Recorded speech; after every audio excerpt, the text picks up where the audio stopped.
this episode, we are looking at a risk that often stays in an environment long after the organization knows it should be replaced, yet keeps finding reasons to postpone the change.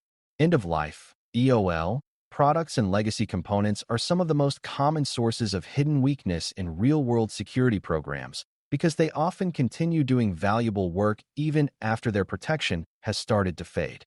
A brand new learner may hear legacy and think simply old, but the real issue is not age by itself. The real issue is that old systems, software libraries, appliances, and devices may no longer receive the support, fixes, design attention, or compatibility updates needed to keep them safe in a changing threat landscape. That makes this topic important for a security analyst, because analysts are often the people who have to identify these aging dependencies, explain why they matter, and help the organization decide whether to replace, isolate, monitor, or temporarily accept the risk. Once you understand why legacy technology becomes risky over time, you also begin to understand why technical debt can turn into security debt very quickly. Before we continue, a quick note. This audio course is a companion to our course companion books. The first book is about the exam and provides detailed information on how to pass it best.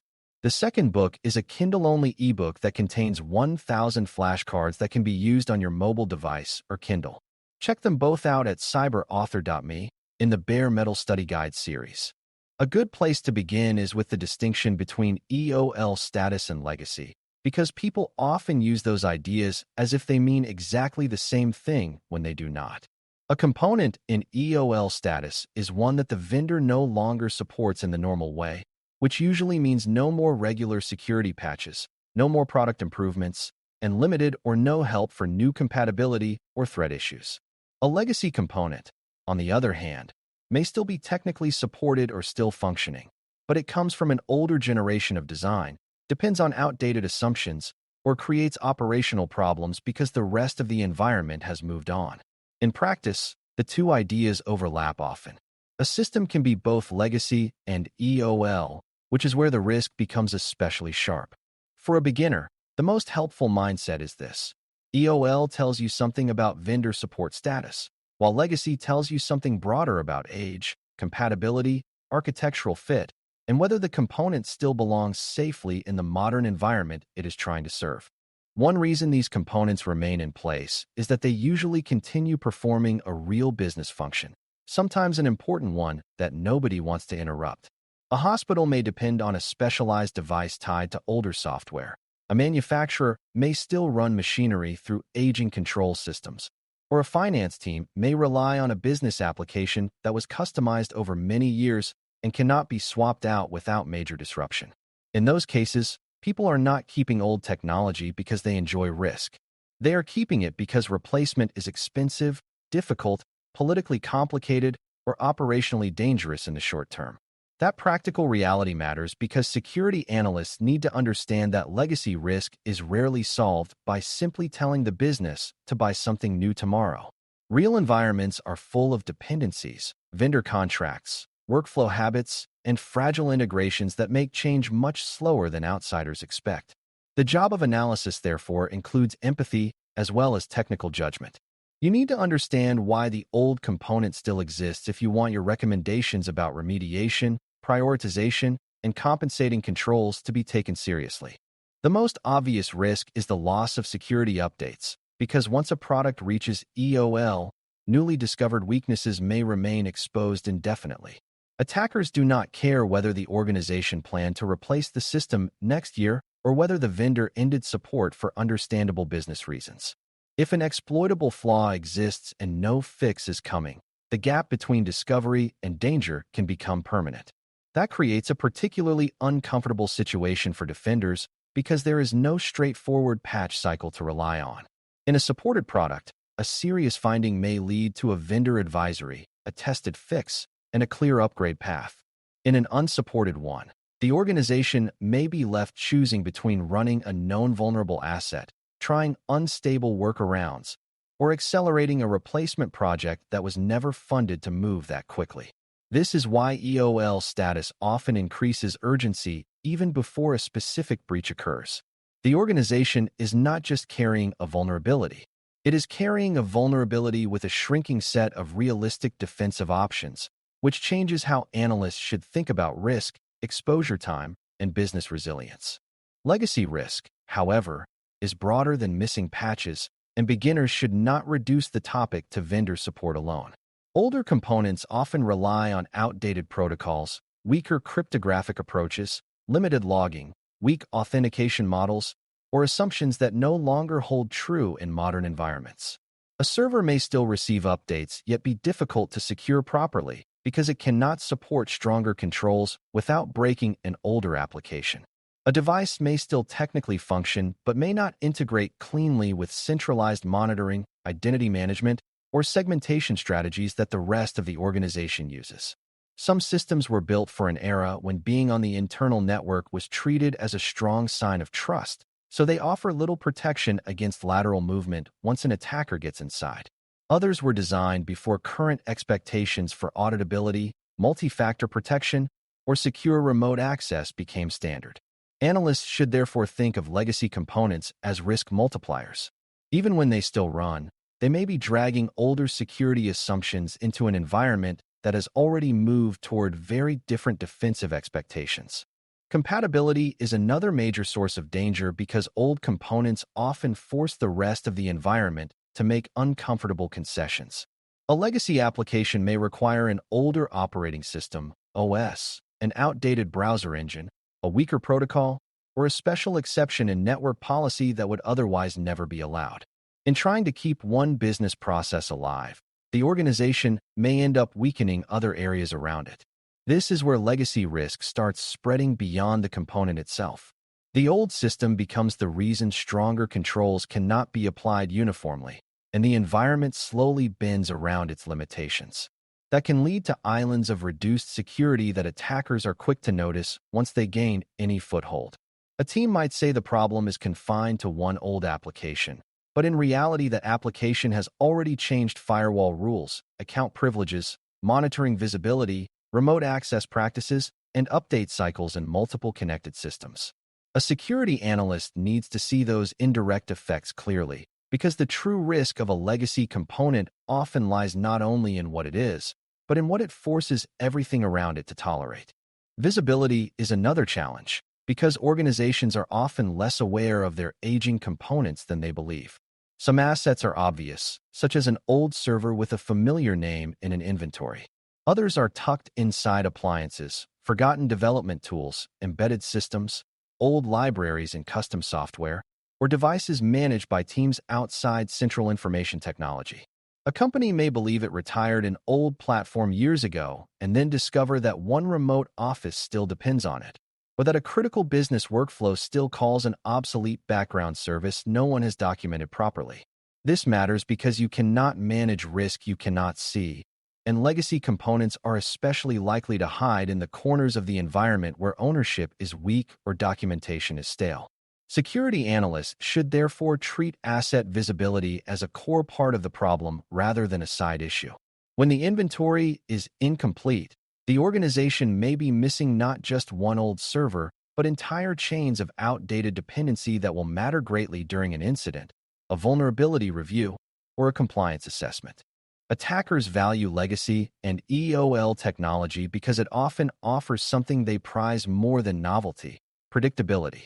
If a product is old, widely deployed, poorly monitored, and no longer patched, an attacker may have all the time in the world to study it, build reliable exploitation methods, and search the internet for exposed examples.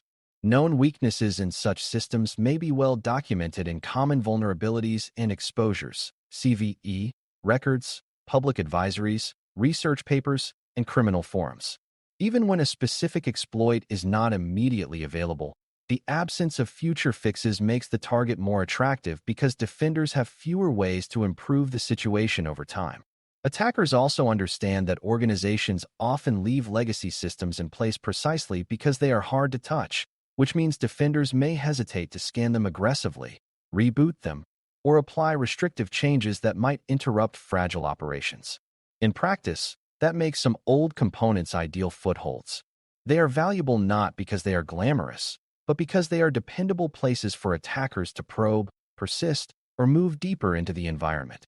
The business impact can extend far beyond confidentiality, especially when legacy components sit near operations that the organization cannot easily pause. In office technology, an old server may expose records, credentials, or internal processes. In operational technology, OT and industrial control systems, ICS, the stakes may include uptime, physical processes, safety, supply chain continuity, or environmental impact. A legacy component in a factory, utility, transportation network, or healthcare environment may be deeply intertwined with real-world activity, which changes how risk must be understood. Even if the old system never stores flashy customer data, its failure or compromise can still stop production, delay services, damage equipment, or create cascading business disruption. That is why analysts must be careful not to judge risk only by whether a component contains personal information. Legacy technology often matters because it supports essential functions, and the security consequences of failure may show up as halted operations, missed obligations, safety concerns, or prolonged recovery time rather than a simple data breach headline. A common misconception is that if a legacy system has been running for years without obvious trouble, then it must be safe enough to leave alone. That logic sounds comforting, but it confuses lack of visible incident with lack of meaningful exposure. A system may have escaped attention simply because no one focused on it yet, because it lives behind a boundary that later changes, or because defenders never had the monitoring needed to recognize quiet abuse. Another misconception is that compensation through obscurity will protect old technology. Some teams tell themselves that the system is too specialized, too remote, or too old for attackers to care about. In reality, attackers often love neglected systems because they tend to have weaker defenses and fewer active owners. There is also a mistaken belief that risk disappears if the old component is internal only. Once an attacker gains a foothold, internal legacy assets can become excellent targets for privilege escalation, lateral movement, or data gathering. Age alone does not guarantee compromise, but age combined with weak controls and low visibility absolutely deserves concern. When immediate replacement is impossible, organizations often rely on compensating controls, and this is where sound analysis becomes especially valuable. A legacy component that cannot yet be retired may still be isolated through tighter network segmentation, stricter access control, reduced internet exposure, stronger monitoring, limited administrative pathways, and careful change management. In some cases, a vulnerable system can be placed behind application gateways, jump hosts, or narrowly defined communication paths so that only specific users and services can reach it. The goal is not to pretend the component is now modern and safe. The goal is to reduce the opportunities an attacker has to reach, abuse, or pivot from it, while a longer-term transition plan is being built. Analysts should be honest about the limits of those measures. Compensating controls can buy time, reduce exposure, and shrink blast radius, but they rarely erase the underlying weakness completely. That is why legacy risk discussions should always separate temporary protection from true remediation. One keeps the problem manageable for a while, and the other actually removes the outdated dependency from the environment. Risk evaluation also needs to account for business context, because not every legacy component carries the same urgency, even if the general category sounds alarming. Analysts should consider whether the component is internet-facing, what privileges it holds, what data or operations it touches, how segmented it is, how well it is monitored, and how realistic replacement or isolation would be in the near term. A small unsupported tool used by a limited internal group may still matter, but it may not demand the same response as an unsupported identity platform, a legacy remote access service, or an old industrial controller tied to essential production. This is where cybersecurity judgment becomes more useful than pure technical labeling. The same EOL status can lead to very different real-world risk levels depending on exposure and business role. Good analysis therefore connects the aging technology to the pathways an attacker could use and the consequences the organization would feel if that component were exploited, disrupted, or simply failed under conditions where vendor support no longer exists. Communication is a major part of handling this topic well, because legacy risk often lives at the intersection of security, operations, finance, and leadership priorities. Telling a business owner that a critical platform is outdated is easy. Persuading that owner to fund replacement, accept downtime, redesign a workflow, or prioritize migration over visible new projects is much harder. That means analysts need to translate technical aging into business language that decision-makers can act on. They should explain not only that support has ended, but also what that means for patch availability, incident response, audit findings, insurance questions, outage recovery, and long-term operational resilience. They also need to be specific about timelines and trade-offs. If replacement will take 18 months, leadership needs to know what protections can realistically reduce risk during that period and what residual risk remains no matter how careful the team is. Strong communication turns legacy technology from an abstract technical concern into a concrete business decision about exposure, cost, timing, and accountability. A mature security program eventually learns that legacy risk is not just an inventory problem, but a lifecycle problem. Every technology choice enters the environment at one point, changes value over time, gathers dependencies, and eventually reaches a stage where continued use becomes harder to defend.